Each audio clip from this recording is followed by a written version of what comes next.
Hello，每一家人的读者朋友，大家好，我是阮经天。电影对我的意义应该是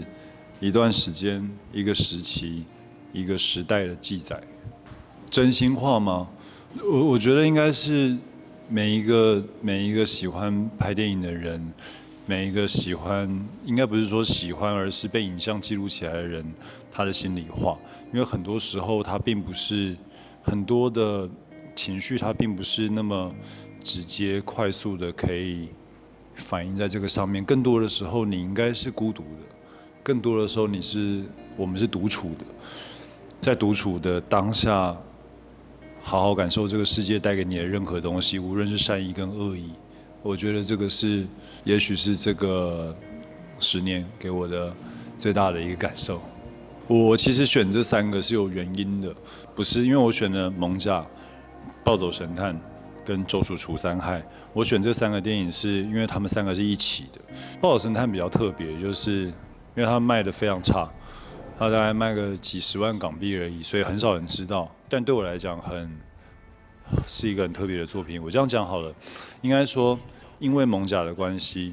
我被大家认识，也因为艋舺的关系，让我得到了些什么。然后在那个过程完之后，就像我今天访问讲的一样，他其实，在表面上，一方面是极度的狂傲。我这么年轻，然后做到了这件事情，做到我自己都不敢想的事情，但在背后，在私底下，其实对我来讲是极度恐惧、极度自卑的。我觉得很多时候，我并不觉得自己应该是那样的人，我也不知道我自己怎么做到的。所以艋舺完之后，它开启了很长的一段，对我自己来讲很长的一段过程。无论是至于生活上还是至于工作上，都承受了很多，应该不能说承受，都经历了很多那些，无论是不舒服的事情也好，嘲讽的事情也好，还是痛苦的事情也好，还是那段时间我的印象中，快乐变得非常少。一部分是很愤恨不平的，不在乎别人给你的评价；另外一部分是，他又令你，同时又令你很骄傲。那段刚好是对我自己来讲，现在回望起来，我觉得它是一段生长的过程。然后再到了《暴走神探》，《暴走神探》就像诚如我刚刚所说的，它其实是一个它卖得很不好，但我认真的很喜欢这部电影，是因为我认为它在那个当下，它反映了我急需要想要用自己的表演来证明自己是值得的，所以我的企图心很强，我很用力。相较于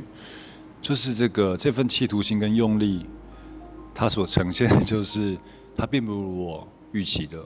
那样子的好。纵使我依然到现在，我依然觉得，它其实是有好多段好表演，有好多段好作品。比如说我跟高捷大哥在那部电影认识，一起合作；我跟周冬雨在那个电影里面认识，一起合作。有好多段表演，我觉得到现在回望起来，我都觉得挺有意思的。挺好的，但他就是不如自己预期。其实某些时候，我就觉得他就跟我的人生其实是一样的。我们有时候越想要做些什么东西的时候，他还给你的是一团狗屎啊！他还给你的就是这些东西，但是并不代表那些事情我们回头看起来可以不要做。我倒觉得经历过那些事情，经历过这些乱七八糟的东西，经历过自己的失望以后，慢慢的才有周处除三害，慢慢我才能为自己40岁以前的人生做一个，无论是总结也好，还是句点也好，我才能在这个电影用自己的人生观跟其他的角色碰撞跟对决。所以我觉得这一切都是有原因的，无论是艋舺时候的狂妄与自卑，我犯的错，亦或者是《暴走神探》里面那样子渴望被注视，却好像被遗忘了一般，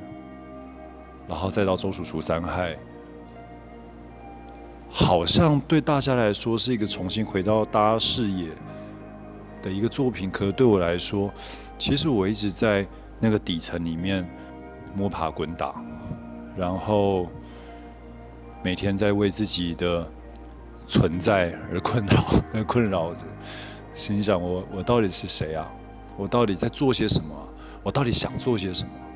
我觉得这几个问题，他在这10年间，他一直不断的让我回想起来，不断让我回想起来，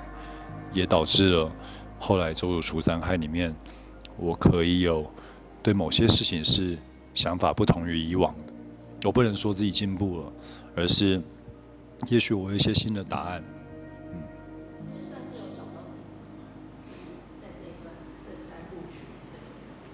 应该是说找到自己吗？我还在找，因为这中间有一些事情，就是对我来说，我曾经好几度以为我找到了，在这个10年间，无数次我认为我找到自己了，但无数次的就会在隔天再给你生活再给你一巴掌，把你打下去，说你根本没有找到自己。所以对于我来说，我觉得最重要的事情是，当然我知道自己是谁了，我知道我能做些什么，但是我每天都还在找，因为每天都有一段新的变化。我以为我自己已经挺平和了，偶尔还是会有一点小生气。我以为我自己可以做到某些事情，偶尔还是会有挫折。我觉得这个东西是特别有趣的一件事情，就是我们得一直找，从我们人生的少年时期找到中年时期，一路到老年，也许到最后，我们才能为我们自己的人生找到一些意义。在这中间的过程里面，我认为我们就是在追寻，就是在寻找，就是在看，就是在记录，就是诚实面对这些。我印象很深刻，有好几段，其中有一段是大家都只记得那个在海边我跟王静的那一段。你们还会再见面吗？就是海边2个人讲了一些，很多人觉得你们为什么要讲那样的对话？可是其实我跟程小美，我跟王静的关系，就是这个现实跟电影里面交织在一起的。我们俩的关系就是我再把他从这个香港仔的地方救出来以后，一直到海边的这段晚上到清晨的这一段路程，我们的关系从这边开始的。我 IG 的限动有 po 过，就是我们的第一句对话是：你要吃面包吗？是葱的。他说好啊。这是我跟阮经天跟王静的第一段对话，我们第一次好好讲话，也是我们事后认为，也许是沈桂林跟程小美第一个对话，很尴尬，有点尴尬，但是也有点无厘头，但这就是现实啊。所以我觉得那段很有意义，就很有意思。然后再到另外一段，就是我觉得很有意思的就是那个最后的电影最后的看守所那一段，因为里面有琼轩姐，就是张桂清这个角色，然后我的习惯就是每天到了现场，我就会书画好了之后，然后习惯找对手去聊一聊，讲词也好，顺词也好，看看对方有没有什么东西需要自己配合的，这是我的习惯。可能那天是一个很诡异的一天，那天飘着小雨，然后就其实天空特别的阴沉也好，压抑也好，就是那个气氛。到了那个书画间找不到琼轩姐，我就问剧组的人说：“我说，琼轩姐在哪里？我想跟她聊聊天。”